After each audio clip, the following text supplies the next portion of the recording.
Baru kanal informasi dan inspirasi. Selanjutnya Anda ikuti dalam program berikut obrolan siang di segmen Indonesia Sehat.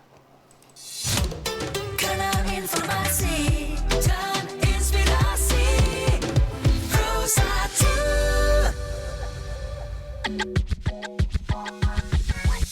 1. Obrolan siang, ruang khusus untuk ngobrol seru seputar cerita sukses, perkembangan UMKM, dan pengalaman karir seseorang dalam dunia entrepreneur. Inilah Obrolan Siang, Pro 1 RRI Pekanbaru.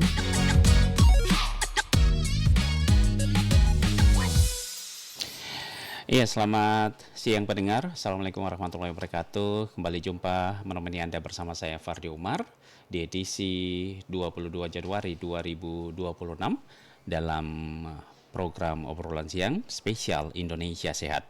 Kali ini kita akan membahas terkait dengan gizi seimbang untuk keluarga Indonesia, kunci hidup sehat dari dapur rumah. Dan sudah hadir bersama kami di studio. Kita sapa langsung narasumber kita yang sudah hadir. Ada Rina Yurianti, SGZM, ini panjang juga ya. MKM ahli gizi ya intinya ya. Iya, ahli gizi isinya, Pak. Ya, sebagai ketua Asosiasi Dietitian Indonesia Riau. Dan juga hadir narasumber yang kedua, ada sekretarisnya ya. Ya, Ada benar. Irfa Susilawati SP yang sudah hadir bersama kami. Kita akan bahas terkait dengan gizi seimbang untuk keluarga Indonesia, kunci hidup sehat dari dapur rumah. Kalau ngomong gizi seimbang ini apalagi ada program presiden ya, makan bergizi gratis. Ini kita akan terhubung ke situ lah dikit-dikit ya. Oke, mungkin ada sarannya ataupun untuk kita yang mendengarkan siaran kita di saat ini. Saya boleh mengawali dari Kak Rina terkait dengan topik kita saat ini yang membahas terkait dengan gizi seimbang untuk keluarga Indonesia, kunci hidup sehat dari dapur rumah. Silakan. Oke, terima kasih Bang Fardi. Jadi kita coba dulu nih gizi seimbang. Apa itu gizi seimbang? Kalau dulu kita zaman kecil-kecil mungkin kenalnya dengan 4 sehat 5 sempurna ya Bang ya. 4 sehat 5 sempurna. Jadi slogan itu saat ini sudah tidak berlaku lagi. Yang sudah dipakai, yang sekarang dipakai adalah gizi seimbang. Gizi seimbang itu adalah sajian lengkap sehari-hari yang terdiri dari zat gizi yang lengkap, kemudian seimbang sesuai dengan kebutuhan, beraneka ragam. Jadi ini gizi seimbang ini membantu tumbuh kembangnya anak, gitu. Nah, bagaimana anak sehat yang dari dapur rumah itu memang benar. Bagaimanapun makanan di luar yang enak, yang banyak itu tetap makanan yang dari rumah, yang dari dapur ibu kita tuh yang sehat dan yang lebih baik.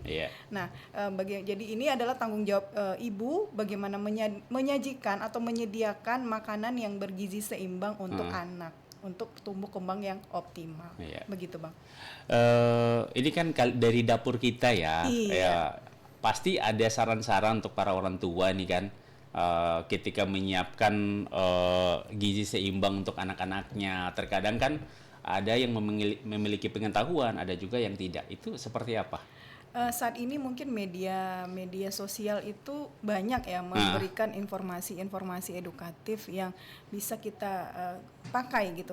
Nah, untuk ibu-ibu sebenarnya waktu yang paling tepat untuk mengenalkan berbagai macam makanan itu adalah di usia setahun ketika dia sudah mulai makanan keluarga. Jadi gizi seimbang itu tidak hanya saat ini saja Bang. Jadi mulai dari dia dilahirkan itu sudah harus mendapatkan ya 6 bulan masih ASI eksklusif ya. Kemudian begitu 6 bulan ke atas itu sudah mulai dengan makanan tim saring. Nah, itu harusnya sudah memenuhi kebutuhan dari anaknya. Nah, bagaimana seorang ibu mengaturnya? Ya, sesuai dengan beda anak beda kebutuhan. Jadi ibu harus menyajikan sesuai dengan kebutuhan anak. Nah, di dalam sajian itu ada ini yang isi piringku itu. Jadi ada komponennya, ada karbohidrat, ada protein, ada sayur dan buah. Jadi jangan hanya nasi dengan lauknya telur aja misalkan gitu. Tetap tetapi ada sayur dan buahnya sesuai dengan saran saji isi piringku begitu. Jadi ibu harus punya tanggung jawab menyediakan makanan yang bergizi lengkap dan beraneka ragam. Jadi pada intinya ini tanggung jawab ibu ya. Iya, betul. Tanggung jawab ibu untuk melihat ya kebutuhan anaknya dalam sehari-hari ya. Iya.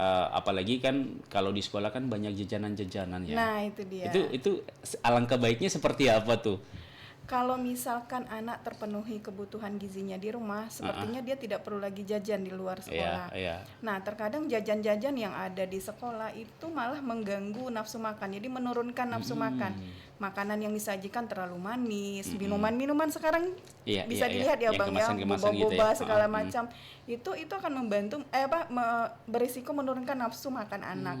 Makanan yang terlalu asin, makanan yang terlalu gurih, yang berlemak-lemak itu akan menurunkan nafsu makan anak. Ketika anak sudah menurutnya kenyang dengan cemilan-cemilan itu, tapi justru cemilan itu kosong, kalorinya nggak ada, karbohidrat proteinnya nggak ada, jadi zat gizinya kosong sebenarnya, cuman kenyang. Nah, kalau itu berlangsung dalam waktu yang lama, tentu asupan atau kebutuhan gizinya tidak terpenuhi. Ketika asupan kebutuhan gizi anak tidak terpenuhi dalam waktu yang panjang, status gizi anak semakin buruk, semakin lama semakin turun, dan mungkin bisa jadi status gizi yang buruk gitu. Bisa terjadi juga. Ketika status gizi buruk, mudah terjadi infeksi. Kalau misalnya di sekolah dia kurang konsentrasi, kemudian daya berkurang, menerima pelajaran berkurang, tentu otomatis nilainya jadinya turun. Nah, kayak gitu dia jadi kayak berhubungan gitu, kayak rantai ini jadinya Bang, saling keterkaitan.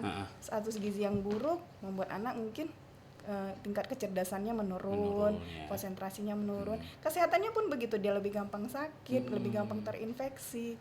Jadi memang gizi ini penting gitu, apalagi buat anak yang memang masa pertumbuhan. Iya, biasanya kan kita lihat ketika mengkonsumsi jajanan di luar itu daya tahan tubuhnya menurun ya, sehingga mudah terserang penyakit seperti mungkin flu, batuk dan lain-lain ya. Nah, itu dia, kena hujan sedikit udah demam, apa sedikit udah pilek. Nah, seperti itu Bang. Jadi memang gizi yang tercukupi baik di rumah itu akan membantu meningkatkan daya tahan tubuh anak.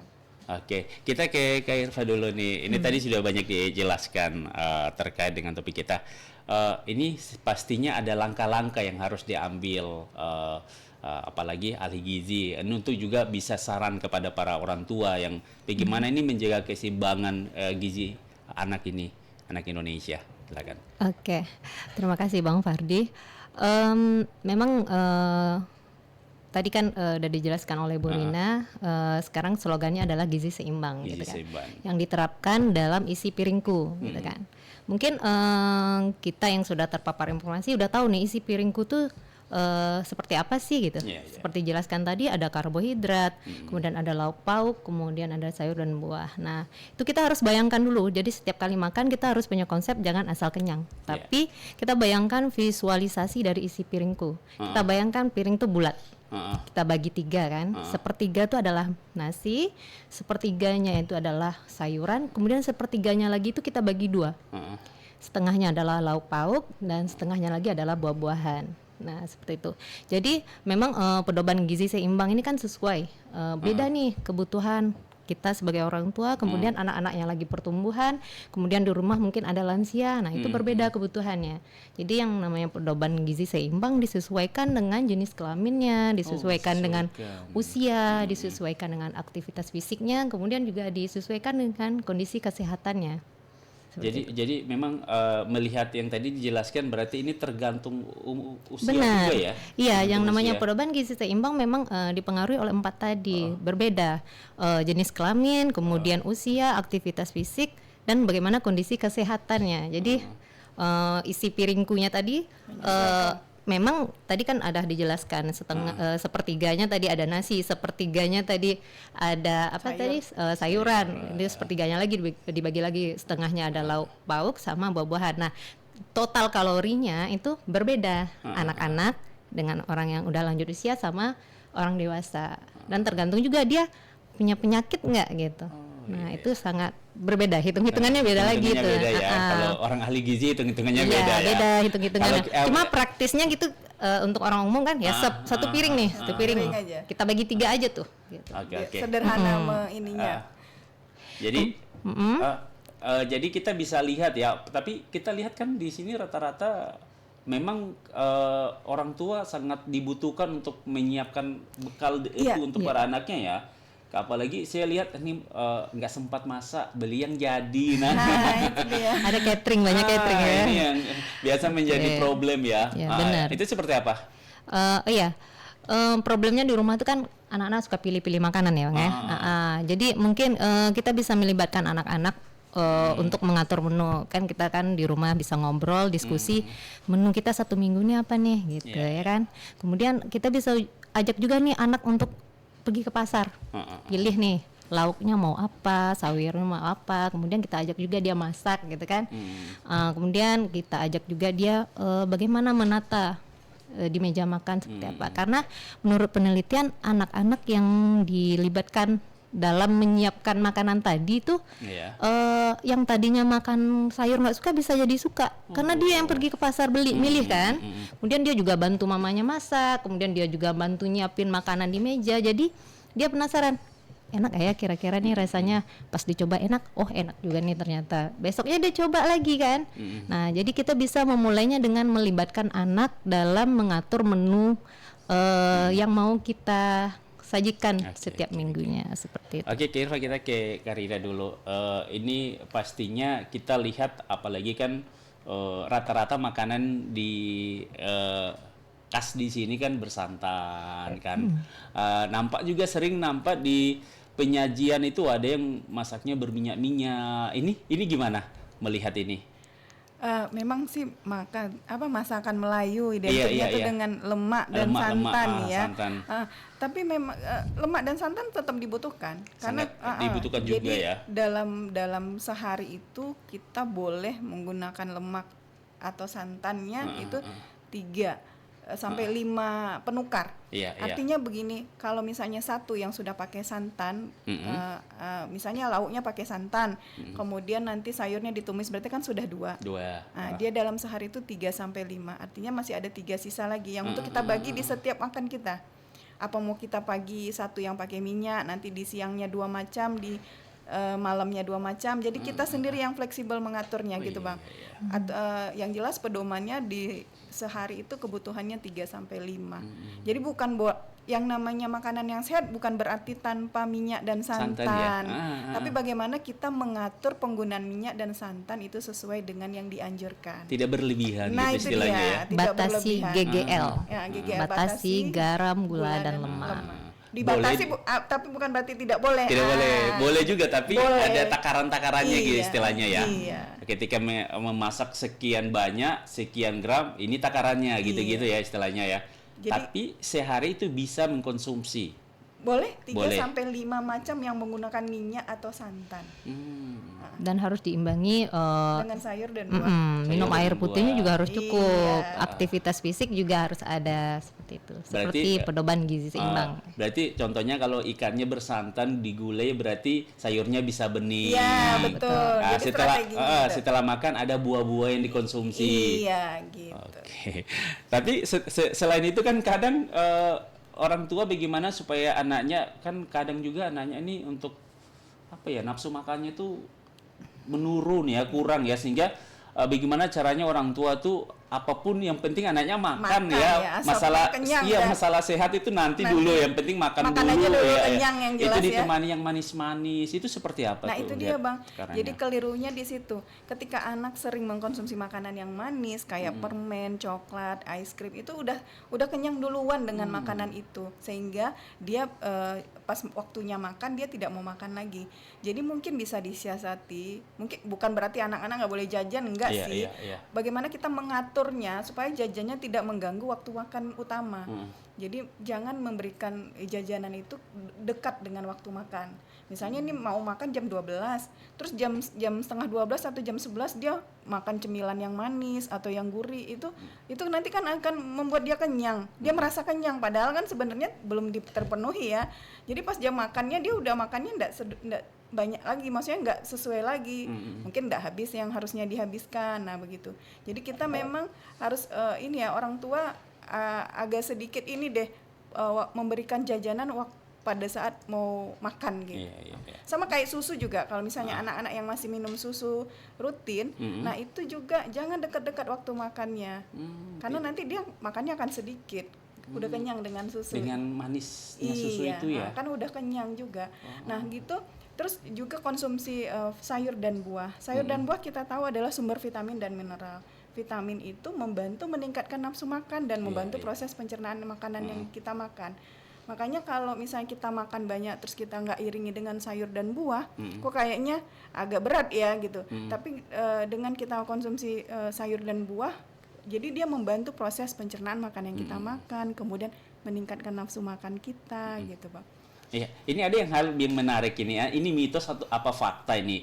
Ketika kita makan, mungkin makanannya sehat lah, bening, yang lain-lain. Tapi minuman kita teh, itu gimana? Nah, itu dia nih. Teh itu mengandung tanin. Tanin itu menghambat penyerapan Fe dalam darah. Dalam tubuh. Jadi kalau misalnya kita makan udah ada sumber protein yang nantinya berharap itu akan dimetabolisme menjadi zat besi di dalam darah karena ada tanin tadi, karena ada teh tadi, dia menghambat penyerapan. Jadi bisa jadi kita mungkin status gizi kita bagus ya, makan kita bagus tapi anemia. Gitu HB kita rendah gitu. Kenapa? Mungkin bisa jadi cara kita itu tadi salah. Kita minum teh bersamaan dengan makan. Nah, itu sebenarnya tidak dianjurkan. Tidak dianjurkan ya. Kalau mau ngeteh ya mungkin tidak bersamaan, sore-sore kayak gitu, Bang. Sore-sore ya pas snack time ya udah kita ngeteh. Berarti atau ngopi. fakta ya. Fakta. Jadi kadang kan mungkin karena kebiasaan ya para orang tua dulu, enggak anaknya juga diikut sertakan ya. Nanti pagi ngeteh sambil makan, nanti setelah makan minumnya teh lagi. Ya ini double lah ya, double minum tehnya. Berarti jeda mungkin ada range sekitar 1 jam baru habis ngeteh baru makan, atau setelah makan baru ngeteh gitu. Yang penting tidak boleh bersamaan dengan kita, contoh sarapan atau makan siang tidak boleh. Untuk orang dewasa juga ya. Iya. Anak-anak seluruhnya berlaku seluruhnya, bukan anak-anak aja. Iya, betul. Ya ini kalau ngopi gimana bersamaan dengan ngopi? Sama juga. Kandungannya bersama ya? Iya.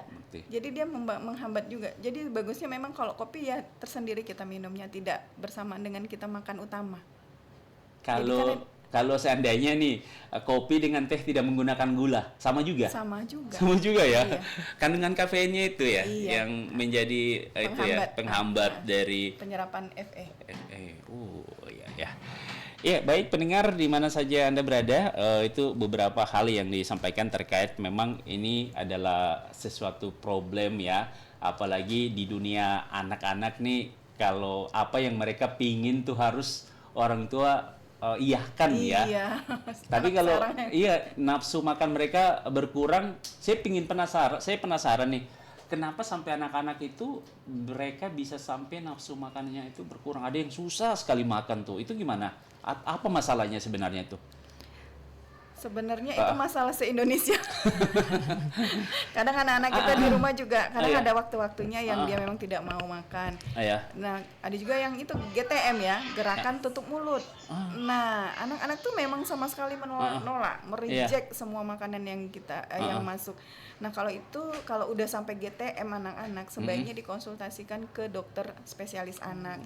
Jadi mungkin nanti ada trik-trik pendekatan yang bisa dilakukan kepada anak supaya dia tidak menolak makanan. Nah, memang orang tua di sini sangat dituntut kreativitasnya, kemudian kesabarannya gitu. Kadang kita ya namanya orang tua, apalagi ibu-ibu yang bekerja ya, di pagi-pagi itu udah repot ini segala macam, anaknya nggak mau makan lah, inilah kayak gitu kan. Kadang kita udahlah nggak usah makan, nanti aja beli jajan Kadang kita orang tua suka menyerahnya di situ. Sebaiknya tetap, walaupun anak tidak mau dan menolak, orang tua tidak patah semangat, tetap terus dikenalkan makanan itu. Tetap kita orang tua punya kewajiban tetap menyajikan.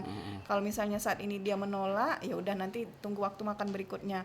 Misalnya gini Bang, waktu makan itu tidak boleh panjang. Jadi 30 menit sampai 45 menit anak tidak menghabiskan makanannya ditarik. Habis tidak habis tuh ditarik. Kenapa? Kalau dia menghabiskan satu porsi makannya butuh waktu sampai 2 jam, itu akan berdekatan dengan waktu makan berikutnya.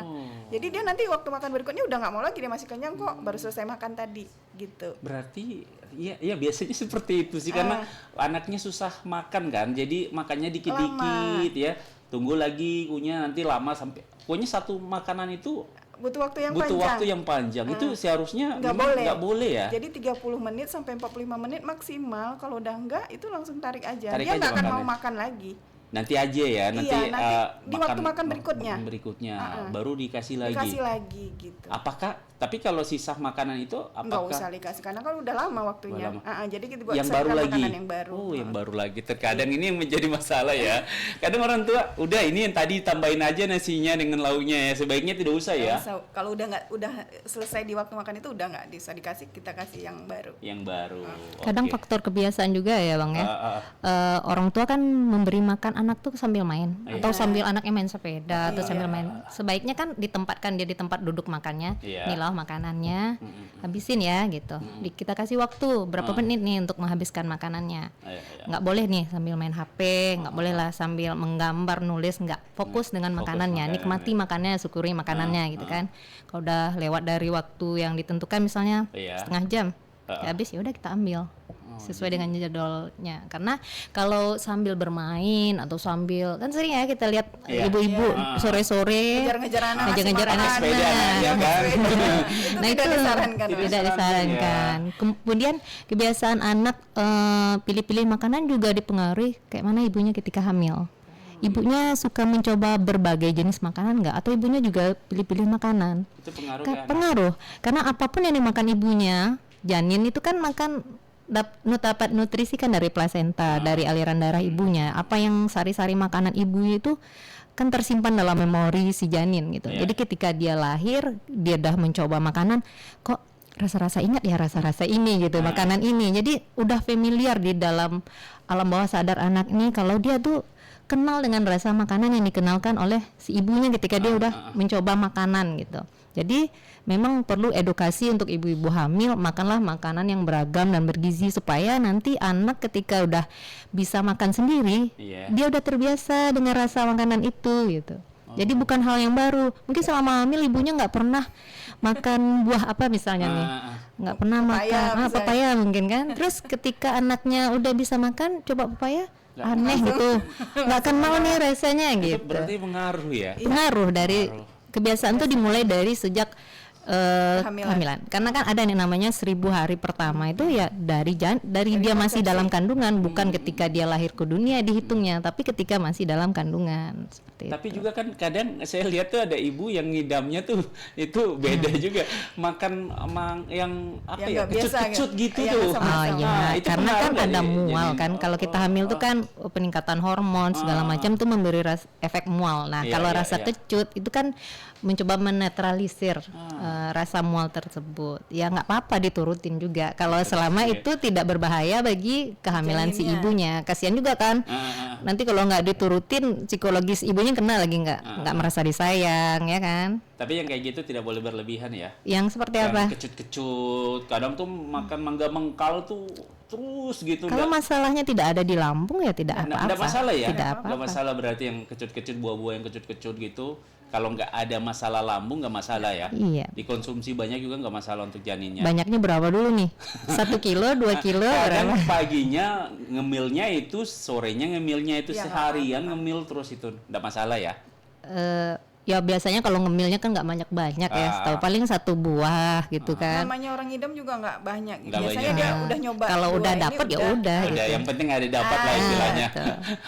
Tapi kadang yang bermasalah mau mangga tetangga, nggak mau di pasar ya. Yang nyolong pula lagi.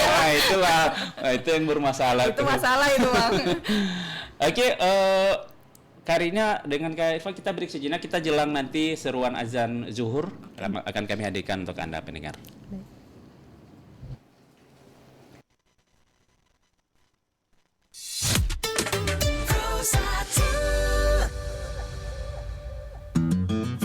Indonesia, negara kita kaya akan kekayaan alam. seperti di mana aku tinggal di kawasan Gunung Merapi. Ada aja. Enak ya, wisata alam di kawasan Gunung Merapi ini. Hawanya sejuk, sambil makan, bercanda, bercerita, enak. Iya nih, tapi saran kakak, jangan sembarangan buang sampah ya. Loh, tidak apalah, kan tidak ada yang tahu. Lagian tempat ini luas. Iya, tapi siapa lagi kalau bukan kita yang menjaga kawasan alam ini? Nah, kita tahu kan keberadaan kawasan Taman Nasional Gunung Merapi?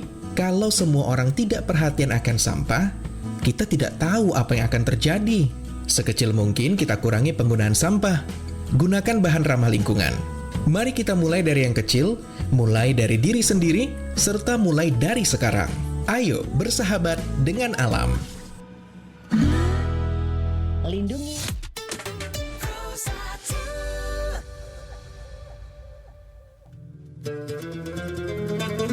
Saatnya sholat fardu zuhur untuk Pekanbaru dan sekitarnya.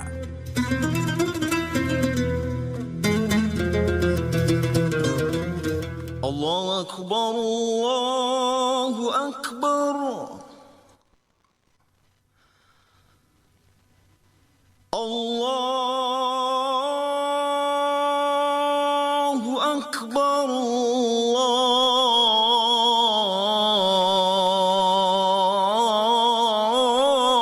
Allahu Akbar.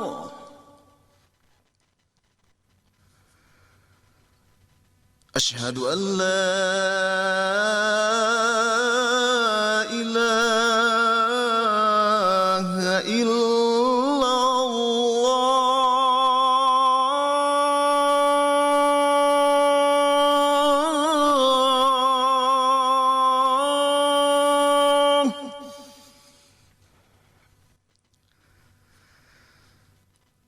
أشهد أن لا إله إلا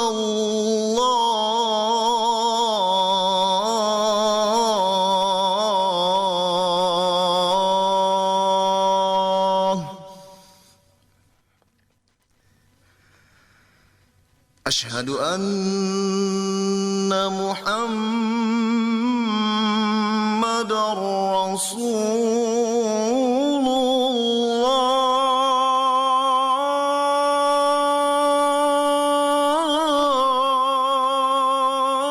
الله.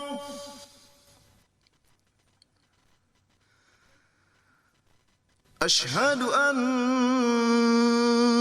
محمد رسول الله.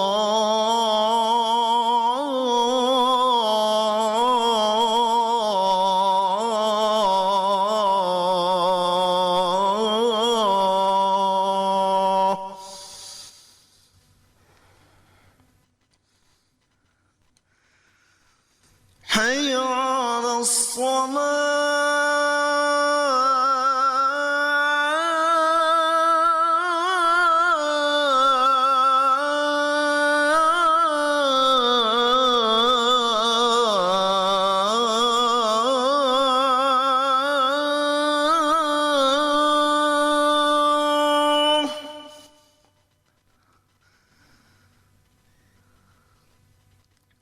حي على الصلاة.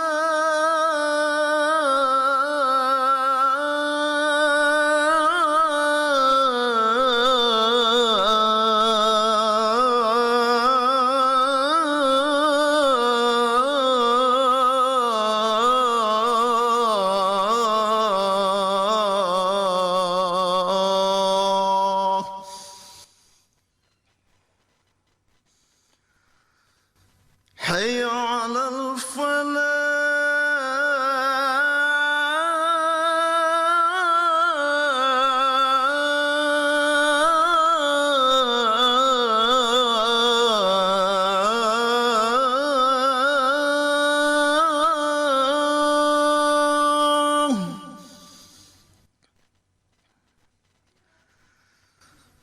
حي على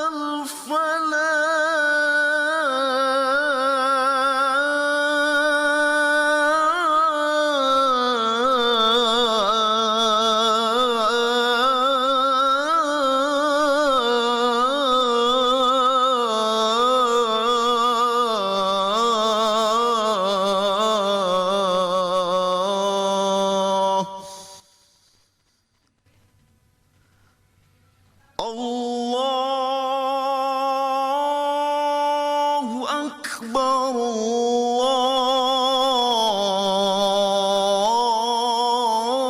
الله أكبر لا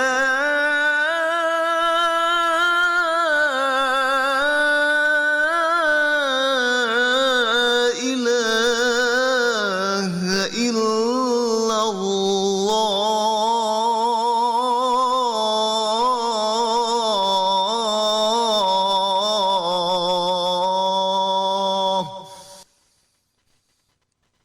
اللهم رب هذه الدعوة التامة والصلاة القائمة آتي سيدنا محمدا الوسيلة والفضيلة والشرف والدرجة العالية الرفيعة وابعثه مقاما محمودا الذي وعدته إنك لا تخلف الميعاد يا أرحم الراحمين.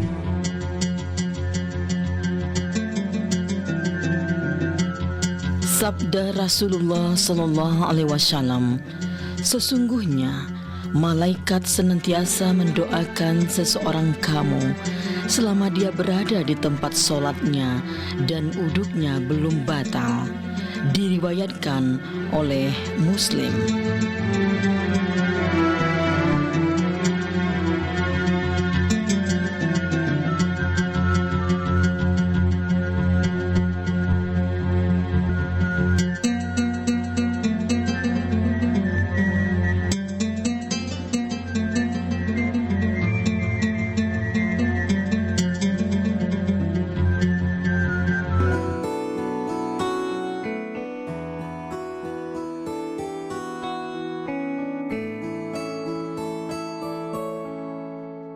Tidak ada satu orang pun di dunia ini yang menginginkan menjalani hidup sengsara. Jika ditanya, semua pasti ingin hidup bahagia dan mulia. Secara kodrat, manusia sebenarnya telah diciptakan sebagai makhluk yang paling mulia. Manusia selalu bisa, bahkan sampai saat ini pun, manusia bisa hidup karena kemuliaan yang ada pada dirinya. Dia diberi akal pikiran sehingga bisa mengatasi segala masalah yang menghadang. Manusia pun selalu bisa bertahan dalam situasi apapun. Kurang mulia seperti apa lagi? Sayangnya, banyak yang lupa semua kemuliaan yang ada pada dirinya itu semata-mata dari Allah Subhanahu wa Ta'ala. Kita manusia tidak punya sejengkal pun hak untuk menyombongkan diri. Bahkan, ada juga yang lebih parah. Mereka yang menganggap kemuliaan hanya dipandang dengan harta. Jadi, sepanjang hidupnya, dia hanya mencari-cari harta, menumpuk-numpuknya dengan segunung harapan hidupnya akan mulia. Namun, seandainya mereka tahu cara seperti itu benar-benar salah, mereka pasti akan menangis. Kemuliaan sejati adalah dekat dengan Allah Subhanahu wa Ta'ala. Tak ada seorang pun di dunia ini yang akan mampu membuat kita hina sepanjang Allah Subhanahu wa Ta'ala menjaga kita tetap mulia. Sebaliknya, meskipun seisi dunia mengagung-agungkan kita, jika Allah Subhanahu wa Ta'ala menilai kita hina, tak akan ada yang patut kita banggakan pada diri kita. Peras keringat, banting tulang setiap hari untuk memperoleh harta, semata-mata tanpa dilandasi dengan ibadah dan selalu mengingatnya, adalah hal yang paling hina. Kehidupan kekal yang akan kita hadapi tanpa ujung itu, pantaskah hanya kita siapkan sedikit saja? Kemuliaan di sana tak akan pernah berakhir. Apakah kita akan memilih mulia di hadapan orang-orang di dunia ini, tetapi hina selama-lamanya di akhirat? Yang paling indah adalah meraih kemuliaan di dunia dan akhirat, seperti yang telah dijanjikan oleh Allah Subhanahu wa Ta'ala. Setiap yang kita niatkan untuk ibadah, maka dampaknya bukan hanya untuk akhirat, melainkan juga untuk dunia. Jadi, maukah kita hidup mulia di dunia atau di akhirat, atau kedua-duanya? Pilihlah akhiratmu dan dunia akan ada di genggamanmu. Tapi jika kita memilih dunia, kita tak akan mendapatkan apapun kecuali apa yang kita pilih. Allah Subhanahu wa Ta'ala Maha tahu yang umatnya kerjakan, meskipun hanya diucapkan dalam hati. Niat merupakan ibadah yang mendasar, maka berhati-hatilah dengan niat kita.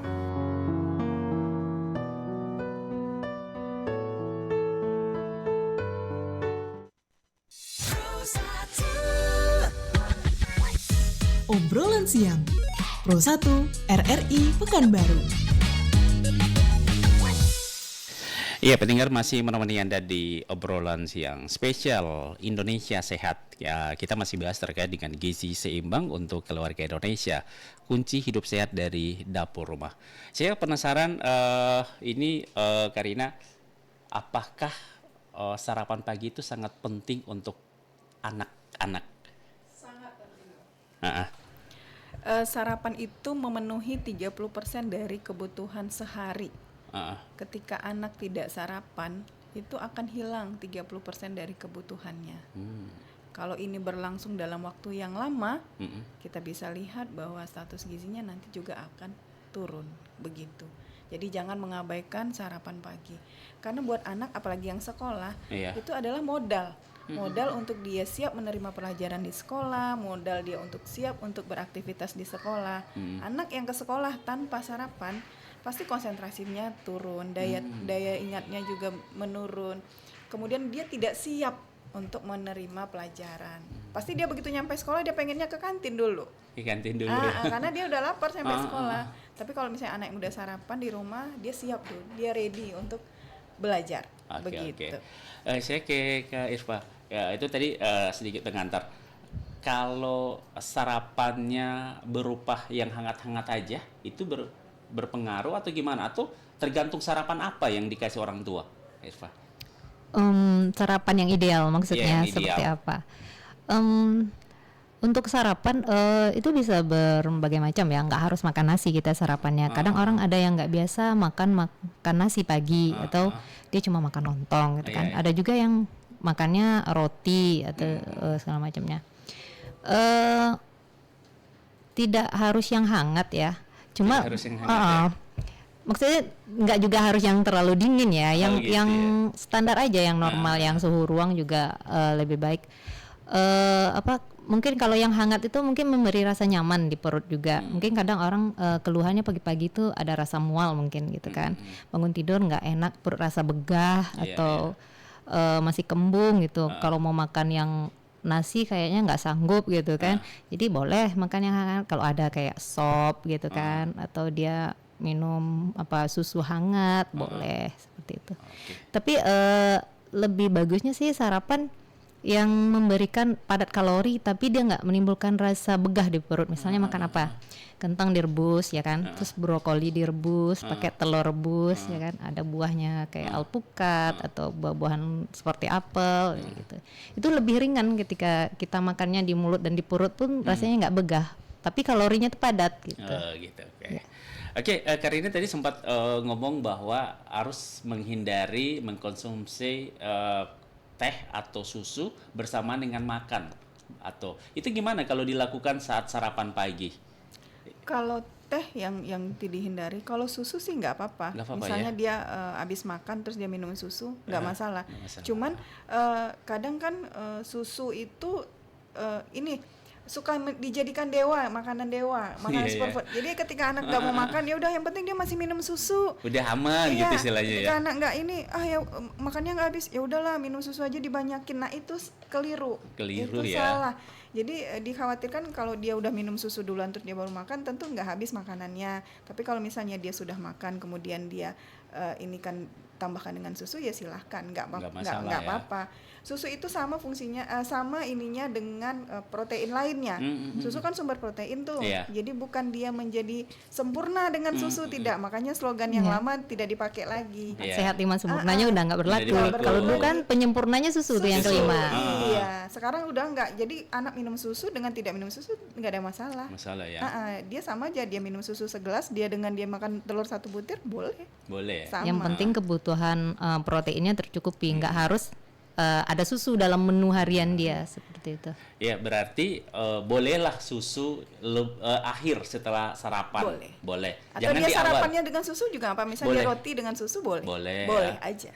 Bagaimana melihat ketika anak-anak ini orang tua kasih sarapannya itu berlebihan sampai kekenyangan itu gimana itu pengaruh pada kesehatan anak atau gimana gizinya? kadang gini Bang, orang tua suka mengukur anaknya dengan dirinya sendiri. Jadi kebutuhan anak itu disamakan dengan dia ambil porsi makan untuk dia sendiri. Tapi dia bagikan ke anak, yang anak juga harus menghabiskan. Nah, ini yang salah nih. Orang tua suka mengukurnya tuh dengan kebutuhan dia, padahal kan beda. Anak dengan kita pasti berbeda. Nah, kalau misalnya anak diambilin nasinya, dia cuma baru kelas 1-2 SD, nasinya tuh ukuran yang anak SMP, ya jelas nggak habis. Terus dipaksa kekenyangan, kan nggak bagus. Kalau terlalu kenyang juga nggak ini. Ngantuk nanti di sekolah. Nggak disarankan. Nggak disarankan. Dia kan kita makan sesuai yang gizi seimbang tadi. Seimbang itu sesuai dengan kebutuhan. Ketika dia berlebih ya, kalau kelebihannya dalam waktu yang lama, nah nanti lama-lama bisa obesitas gitu. Obesitas resiko dengan penyakit degeneratif. Apalagi kalau sarapannya nasi ya. Itu kalau kekenyangan itu sangat mengaruhi saat belajar ya. Ngantuk ya. Nggak siap juga. Kan kita sarapan iya, tapi nggak boleh juga berlebihan. Nggak boleh berlebihan. Oke. Terakhir ini karena waktu kita terakhir dengan bagaimana melihat ini kan ada program dari Presiden makan bergizi gratis. Namun kita lihat itu pengaruh apa yang membuat makanan itu mungkin karena masak dengan jumlah yang banyak sampai mungkin ada yang sampai tidak layak dimakan. Itu seperti apa biasanya? Gimana caranya agar orang tua ini bisa memasak agar makanan itu bisa bertahan? Terkadang kan contoh bayam-bayam yang di bening-bening itu kan kadang berubah dia warnanya. Ini kalau sudah dimasak pagi nggak boleh dikonsumsi siang kan istilahnya seperti itulah. Itu gimana? Program pemerintah ini bagus dan kita sebagai ahli gizi juga sangat mendukung program tersebut gitu. Cuman mungkin memang ini perlu menjadi perhatian bagi teman-teman yang punya yayasan MBG, yang punya dapur MBG. Proses pengolahan yang banyak itu memang butuh peralatan-peralatan yang canggih. Jadi kalau udah 3.000 itu udah produksi, udah bukan skala rumah tangga lagi, udah skala pabrik, udah skala industri gitu loh Pak. Jadi terus karena waktu persiapannya yang panjang, nah kadang pengolahannya jadi lebih awal supaya dia nanti bisa tepat waktu. Nah, waktu panjang ini inilah yang membuat kadang-kadang sampai siswanya itu sudah berubah rasa, berubah warna kayak gitu. Apalagi yang sayur ya, kalau bayam ya udah browning, dia udah menghitam gitu kan. Benar. Nah, ini yang mungkin jadi perhatian juga buat teman-teman pengelola dapur MBG, bagaimana makanan yang kita sajikan itu pada saat sampai di siswanya masih tetap aman dikonsumsi. Kemudian mungkin suhu penyimpanan, proses distribusi dari dapur produksi sampai ke tangannya siswa kan ada perjalanan. Nah, suhu dalam perjalanan ini yang mungkin perlu harus dijaga supaya dia kalau misalnya makanan itu hangat ya sampai di konsumennya tetap hangat. Nah, jadi jangan sampai yang harusnya hangat disajikan hangat sampai di konsumen dingin. Nah, itu yang kuman, bakteri itulah yang bermunculan di makanan. Harusnya berharap itu makanan menjadi ini ya, tapi malah karena ada yang diare, ada yang apa. Nah, itu prosesnya yang panjang. Jadi membuat makanan itu rusak dalam perjalanannya. Ya, memang, tapi kadang kita lihat itu kan kadang masing-masing lauk itu durasinya bertahannya kan berbeda-beda ya. Seperti tadi kalau yang tumis berbeda, yang bening berbeda, yang bersantan kan cepat kali ya. Itu santannya. Itu bisa sebenarnya makanan itu baru dimasak, mungkin karena perjalanan ada yang sayurnya segar, tapi ketika santan itu sudah yang seperti tadi bilang di keadaan yang pasti panas dimasukkan ke tempat jadi ditutup, mungkin itu bisa berpengaruh ya. Pengaruh dia jadi rusak jadinya. Sama kayak kita di rumah kan Bang, abis kita masak terus langsung kan kita biarkan terbuka dulu. Misalnya kita bikin gulai ya, kan kita biarkan terbuka dulu keluar panasnya. Barulah nanti kalau misalnya mau ditutup ya ditutup. Itu pun tidak rapat. Nah, sementara makanan anak-anak yang disajikan itu kadang masih panas, udah di plating kemudian udah langsung ditutup. Nah, itu bisa jadi mempengaruhinya. jadinya pada saat ini rusak, jadi agak berbau kayak gitu. Nah, memang ini jadi perhatian kita bersama, tidak hanya yang punya dapur sih, kita juga yang orang tua yang anak-anaknya di sekolah mendapatkan makanan bergizi gratis ini bisa kan kita ada evaluasinya gitu loh Bang. Harapannya sebenarnya makanan yang disajikan di dapur MBG itu adalah sebagai media edukasi juga buat orang tua. Apa yang disajikan di dapur MBG sudah dihitung, sudah diukur. Harapannya orang tua bisa mencontoh loh. Ini loh yang sebenarnya yang harusnya dikonsumsi. Seperti itu. Cuman ya terkadang ada beberapa yang mungkin belum memperhatikan sampai seperti itu. Ini jadi PR kita semua nih Bang. Pemerintah punya program, kita masyarakat mendukung dan memonitoring program itu pada proses pelaksanaannya. Kita bisa berikan masukan, kita bisa evaluasi, diterima atau tidak, seperti itu Bang. Ya seperti yang disampaikan Ibu Rina tadi, ini juga contoh untuk orang tua juga ya. Kadang mereka kan siapkan bekal untuk anak-anak sekolah. Apalagi mungkin kalau anak-anak SD, TK itu mungkin beda ya sarapan. Untuk anak SMP, SMA kadang kan siang baru dikonsumsi. Yang tadi seperti dibilang itu kan berbeda-beda daya tahan tubuh, daya tahan makanan itu ya. Santan disimpan gitu. Mau makan siang sakit perut anaknya. Itu bisa menjadi perhatian juga untuk orang tua ya. Betul. Oke, terakhir karena waktu kita closing statement terkait dengan pembahasan kita saat ini, mulai dari Karina silakan. Ya, harapannya makanan yang sehat itu lahir dari rumah sendiri. Jadi anak-anak bagaimana bisa mencintai, menyukai, menyenangi makanan yang dibuat oleh ibu. Bagaimanapun enaknya makanan di luar, tetap lebih sehat dan enak makanan dari rumah, gitu. Kak Irfa silakan. Ya, sehat itu dimulai dari piring kita. Jangan asal kenyang, pastikan nutrisi harian kita tercukupi karena kesehatan itu adalah investasi jangka panjang. Oke, terima kasih Rina, Kak Irfa sudah berbagi cerita di obrolan siang spesial Indonesia Sehat. Semoga ini menjadi tips untuk pendengar kita yang mendengarkan para orang tua juga ya. Bagaimana cara menyiapkan sarapan atau makanan untuk kesehatan anak agar gizi mereka bisa seimbang dengan baik. Agar harapan presiden ya anak-anak Indonesia sehat ya, cerdas, berprestasi sehingga ada namanya program makan bergizi gratis. Oke, terima kasih untuk kedua narasumber kami yang sudah hadir bersama kami di studio, juga terima kasih untuk pendengar kami di saat ini ya bersama kami dalam program Indonesia Sehat. Kita jumpa di lain kesempatan. Assalamualaikum warahmatullahi wabarakatuh. Waalaikumsalam warahmatullahi wabarakatuh.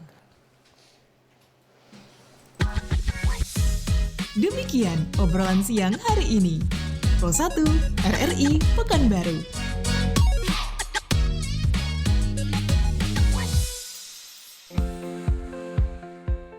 Tahukah kamu, bau